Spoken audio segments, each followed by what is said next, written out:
What's up, Cardfighters? Ryan here from Vanguard Central, back at it again with another episode of Cardfighters Network. I know we've been on hiatus for a while. It's been about like a little over a month, but we're happy to get another episode out for you guys, so stay tuned. Stand up, Vanguard!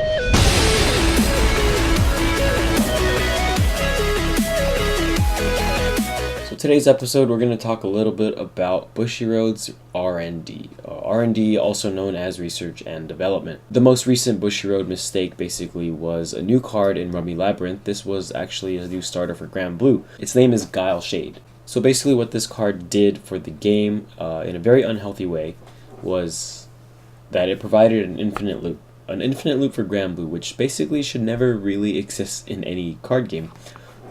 Simply because it's bad, you know, it's something cancerous that is not really preventable, and you can't stop it because it's infinite. It can go on forever.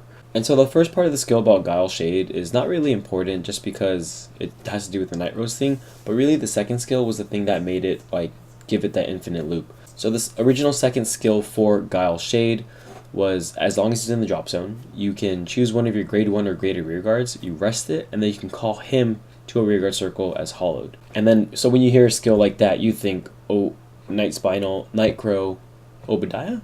Free cards? Infinite loop? That's basically what happened. So the original skill basically set up another loop in the game, and now with the new errata coming out for it, when it is going to come out, it's now changed to, the cost is you must Soul Blast 1 also, and then choose a grade 1 or greater rearguard and rest it. And then you have to call him to an open rearguard circle. So you can't call over a Night Crow, thereby totally negating the loop and making it impossible to do. Still a good card, I think, since you can get a free card on the board, but the thing is, no more loop. That's the best part. So if you guys didn't already know what the loop was, basically it enabled Night Crow to come back onto the field repeatedly or infinitely. And if you think of a card like the grade 2 Night Spinal, which basically is, as long as it's on the rearguard circle, every time a 7C is placed on rearguard from your drop zone, that unit gets plus 2k. Or Night Spinal gets plus 2k. And so if you think about this, having Night Crow come back repeatedly or infinitely, Night Spinal would just be super buffed up, you know, be on steroids basically. And so just imagine having two of those on board while also having that Night Crow play. You have two infinite columns, basically.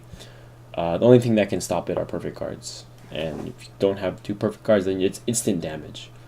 That's not good, especially if you're playing like a 16 stand deck and they just go, ooh, let me triple drive and then double stand with infinite attacks on both sides. Yeah, infinite loops like that definitely should not exist. This could have been one of the worst, yet also the easiest infinite loop to pull off, just because you just need to stride once. You're going to Obadiah. Obadiah would basically search out your Night Crow, your Night Spinal, and then GUILE Shade. So basically the three cards that you need to do to enable this loop. This, of course, from BUSHIROAD R&D was a terrible idea. And let's just thank the Vanguards that it was caught and errated before it did come out.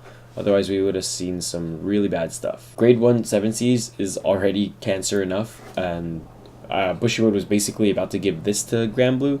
And kind of just ruined the game for us too. This was like something almost as fearful as like the Wiseman, I think worse since it's easier to do. But luckily, BUSHIROAD R&D was able to catch it and figure out their huge mistake before the card was even released, which it will be released next month, I believe, for the Rummy Labyrinth. I think the only other card that this happened to was Fetter of Leather Lading, the Genesis starter that came out in set 4. Because there was also a similar loop type thing, I think, with Iwanagahime. So you get like infinite power.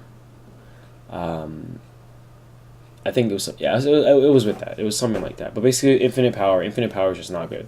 You don't want that. Anyways, guys, that was it for today's episode. Just let me know what you think about how BUSHIROAD R&D is handling a lot of these situations.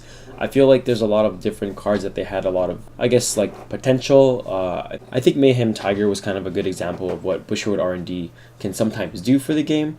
For a clan like Spike Brothers to receive a card so powerful, although like a little bit weak in a sense, it was aiming down a good path where you were able to retire while swinging, and it gave Spike Brothers that like guard restrict type control, but not as strong as Deep Police, of course. Of course, that's unfortunate, being Spike Brothers is like a lower tier clan deck compared to everything else. So if BUSHIROAD were to just, if R&D We're just a step in that type of direction. I think the game would be a lot more fun. You know, clans would be better, tiers would change drastically, actually. But that's pretty much all I have to say. I think that research and development is very, very tough, because sometimes you just don't know what can happen. You don't know what other people are thinking, and that's the whole point of it, because you're trying to research that. And so, you know, respect to all the people who are in that field working in R&D. I know it's probably really, really troublesome, especially hearing it from players who just constantly complain about ideas that you create for us. So that's just a little rant, I guess, I wanted to talk about for you guys. But anyways, guys, that was it for today's episode. Let me know what you guys think down below in the comments. Like I always say, like our videos, comment down below if you have any questions, and subscribe for more content. Vanguard Central out.